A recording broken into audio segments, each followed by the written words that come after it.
मार्गदर्शक द्वारा भावी जीवन क्रम संबंधी निर्देश। हमारा अनुभव यह रहा कि जितनी उत्सुकता साधकों को सिद्ध पुरुष खोजने की होती है, उससे असंख्यों गुनी उत्कंठा सिद्ध पुरुषों को सुपात्र साधकों की तलाश करने के निमित्त होती है।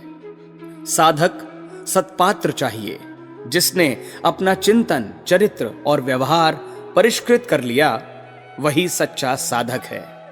उसे मार्गदर्शक खोजने नहीं पड़ते, वरन वे दौड़कर स्वयं उनके पास आते और उंगली पकड़कर आगे चलने का रास्ता बताते हैं। जहां वो लड़खड़ाते हैं, वहां गोदी में उठाकर, कंधे पर बैठाकर पार लगाते हैं। हमारे संबंध में भी यही हुआ है। घर बैठे पधार कर अधिक सामर्थ्यवान बनाने के लिए 24 वर्ष का गायत्री पुरस्चरण उन्होंने कराया एवं उसकी पूर्ण आहुति में सहस्त्रकुंडी गायत्री यज्ञ संपन्न कराया है। धर्मतंत्र से लोक शिक्षण के लिए 1 लाख अपरिचित व्यक्तियों को परिचित ही नहीं, घनिष्ठ बनाकर, कंधे से कंधा, कदम से कदम मिलाकर चलने योग्य बना दिया। अपने प्रथम दर्शन में ही 24 महापुरुष चरण पूरे होने एवं 4 बार 1-1 वर्ष के लिए हिमालय बुलाने की बात गुरुदेव ने कही। हमें हिमालय पर बार बार बुलाए जाने के कारण थे। एक ये जानना कि सुनसान प्रकृति के सानिध्य में, प्राणियों एवं सुविधाओं के अभाव में आत्मा को एकाकीपन कहीं अखरता तो नहीं। दूसरा ये कि इस क्षेत्र में रहने वाले हिंस्र पशुओं के साथ मित्रता बना सकने लायक आत्मीयता विकसित हुई या नहीं। तीसरा, वह समूचा क्षेत्र देवात्मा है। उसमें ऋषियों ने मानवीय काया में रहते हुए देवत्व उभारा और देव मानव के रूप में ऐसी भूमिकाएं निभाई जो साधन सहयोग के अभाव में साधारण जनों के लिए कर सकना संभव नहीं था। उनसे हमारा प्रत्यक्षीकरण कराया जाना था। उनका मूक निर्देश था कि अगले दिनों उपलब्ध आत्मबल का उपयोग हमें ऐसे ही प्रयोजन के लिए एक साथ करना है जो ऋषियों ने समय समय पर तात्कालिक समस्याओं के समाधान के निमित्त अपने प्रबल पुरुषार्थ से संपन्न किया है। ये समय ऐसा है जिसमें अगणित अभावों की एक साथ पूर्ति करनी है, साथ ही एक साथ चढ़ दौड़ी अनेकानेक विपत्तियों से जूझना है। ये दोनों ही कार्य इसी उत्तराखंड कुरुक्षेत्र में पिछले दिनों संपन्न हुए हैं। पुरातन देवताओं, ऋषियों में से कुछ आंशिक रूप से सफल हुए हैं, कुछ असफल भी रहे हैं। इस बार एकाकी वे सब प्रयत्न करने और समय की मांग को पूरा करना है। इसके लिए जो मोर्चाबंदी करनी है, उसकी झलक झांकी समय रहते कर ली जाए, ताकि कंधों पर आने वाले उत्तरदायित्वों की पूर्व जानकारी रहे और पूर्वज किस प्रकार दांव पेच अपनाकर विजयश्री को वर्ण करते रहे हैं, इस अनुभव से कुछ न कुछ सरलता मिले। यह तीनों ही प्रयोजन समझने, अपनाने और परीक्षा उत्तीर्ण होने के निमित्त ही हमारी भावी हिमालय यात्राएं होनी है, ऐसा उनका निर्देश था। आगे उन्होंने बताया, हम लोगों की तरह तुम्हें भी सूक्ष्म शरीर के माध्यम से अति महत्वपूर्ण कार्य करने होंगे। इसका पूर्वाभ्यास करने के लिए यह सीखना होगा कि स्थूल शरीर से हिमालय के किस भाग में कितने समय तक किस प्रकार ठहरा जा सकता है और निर्धारित उद्देश्य की पूर्ति में संलग्न रहा जा सकता है। सहज शीत ताप के मौसम में जीवन उपयोगी सभी वस्तुएं मिल जाती हैं। शरीर पर भी ऋतुओं का असह्य दबाव नहीं पड़ता, किंतु हिमालय क्षेत्र के असुविधाओं वाले प्रदेश में स्वल्प साधनों के सहारे कैसे रहा जा सकता है, यह भी एक कला है, साधना है। जिस प्रकार नट शरीर को साध कर अनेक प्रकार के कुतूहलों का अभ्यास कर लेते हैं, लगभग उसी प्रकार का वह अभ्यास है जिसमें नितांत एकाकी रहना पड़ता है, पत्तियों और कंदों के सहारे निर्वाह करना पड़ता है और हिंस्र जीव जंतुओं के बीच रहते हुए अपने प्राणों को बचाना पड़ता है। जब तक स्थूल शरीर है तभी तक ये झंझट है। सूक्ष्म शरीर में चले जाने पर वे आवश्यकताएं समाप्त हो जाती हैं जो स्थूल शरीर के साथ जुड़ी हुई हैं। सर्दी गर्मी से बचाव, क्षुधा पिपासा का निवारण, निद्रा और थकान का दबाव, ये सब झंझट उस स्थिति में नहीं रहते हैं। पैरों से चलकर मनुष्य थोड़ी दूर जा पाता है, किंतु सूक्ष्म शरीर के लिए एक दिन में सैकड़ों योजनों की यात्रा संभव है। एक साथ एक मुख से सहस्त्रों व्यक्तियों के अंतःकरण तक अपना संदेश पहुंचाया जा सकता है।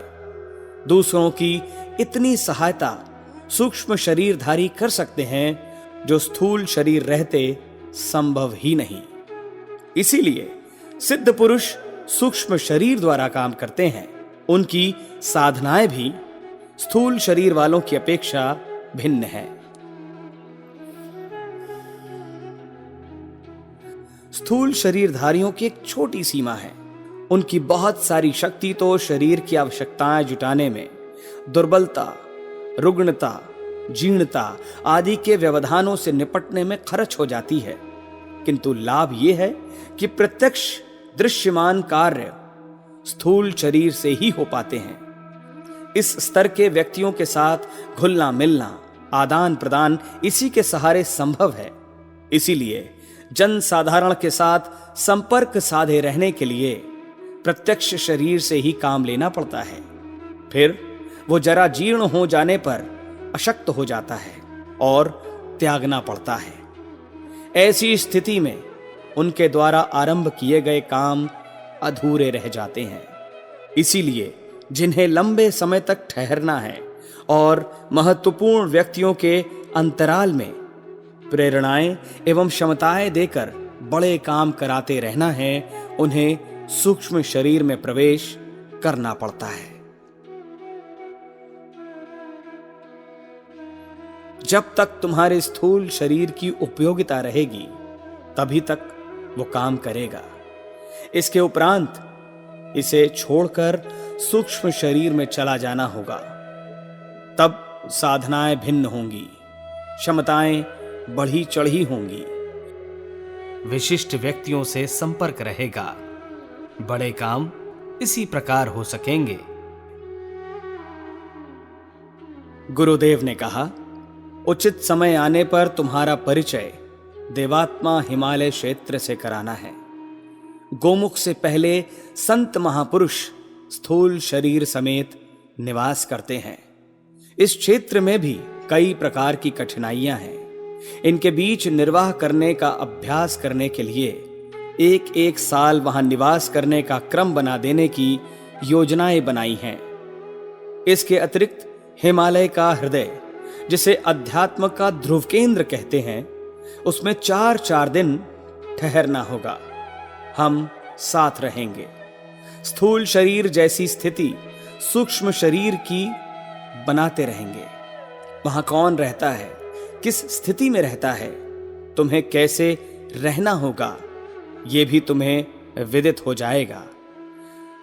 दोनों शरीरों का, दोनों क्षेत्रों का अनुभव क्रमशः बढ़ते रहने में तुम इस स्थिति में पहुंच जाओगे जिसमें ऋषि अपने निर्धारित संकल्पों की पूर्ति में संलग्न रहते हैं।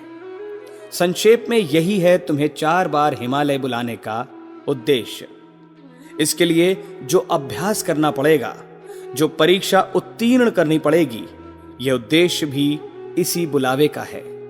तुम्हारी यहां पुरुषचरण साधना में इस विशिष्ट प्रयोग से कोई विघ्न न पड़ेगा। सूक्ष्म शरीरधारी उसी क्षेत्र में इन दिनों निवास करते हैं। पिछले हिमयुग के बाद परिस्थितियां बदल गई हैं। जहां धरती का स्वर्ग था, वहां का वातावरण अब देवताओं के उपयुक्त नहीं रहा। इसीलिए वो अंतरिक्ष में रहते हैं। पूर्व काल में ऋषिगण गोमुख से ऋषिकेश तक अपनी अपनी रुचि और सुविधाओं के अनुसार रहते थे। वह क्षेत्र अब पर्यटकों, तीर्थयात्रियों और व्यवसायियों से भर गया है, इसलिए उसे उन्हीं लोगों के लिए छोड़ दिया गया है। अनेक देव मंदिर बन गए हैं ताकि यात्रियों का कौतूहल, पुरातन काल का इतिहास और निवासियों का निर्वाह चलता रहे। हमें बताया गया कि थियोसॉफी की संस्थापिका ब्लवैट्स्की सिद्ध पुरुष थीं। ऐसी मान्यता है कि वे स्थूल शरीर में रहते हुए भी सूक्ष्म शरीरधारियों के संपर्क में थीं। उन्होंने अपनी पुस्तकों में लिखा है कि दुर्गम हिमालय में अदृश्य सिद्ध पुरुषों की पार्लियामेंट है। इसी प्रकार उस क्षेत्र के दिव्य निवासियों को अदृश्य सहायक भी कहा गया है। गुरुदेव ने कहा है कि वो सब सत्य है। तुम अपने दिव्य चक्षुओं से ये सब उसी हिमालय क्षेत्र में देखोगे जहां हमारा निवास है। तिब्बत क्षेत्र उन दिनों हिमालय की परिधि में आता था। अब वो परिधि घट गई है, तो भी ब्लवैट्स्की का कथन सत्य है। स्थूल शरीरधारी उसे देख नहीं पाते, पर हमें अपने मार्गदर्शक गुरुदेव की सहायता से उसे देख सकने का आश्वासन मिल गया। गुरुदेव ने कहा, हमारे बुलावे की प्रतीक्षा करते रहना। जब परीक्षा की स्थिति के लिए उपयुक्तता एवं आवश्यकता समझी जाएगी, तभी बुलाया जाएगा। अपनी ओर से उसकी इच्छा या प्रतीक्षा मत करना। अपनी ओर से जिज्ञासावश उधर प्रयाण भी मत करना। वो सब निरर्थक रहेगा। तुम्हारे समर्पण के उपरांत वो जिम्मेदारी हमारी हो जाती है। इतना कहकर वे अंतर्धान हो गए। हमारे YouTube चैनल शांति कुंज वीडियो गायत्री परिवार को सब्सक्राइब करें एवं बेल आइकन जरूर दबाएं ताकि गायत्री परिवार की विभिन्न गतिविधियों की जानकारी आपको मिलती रहे।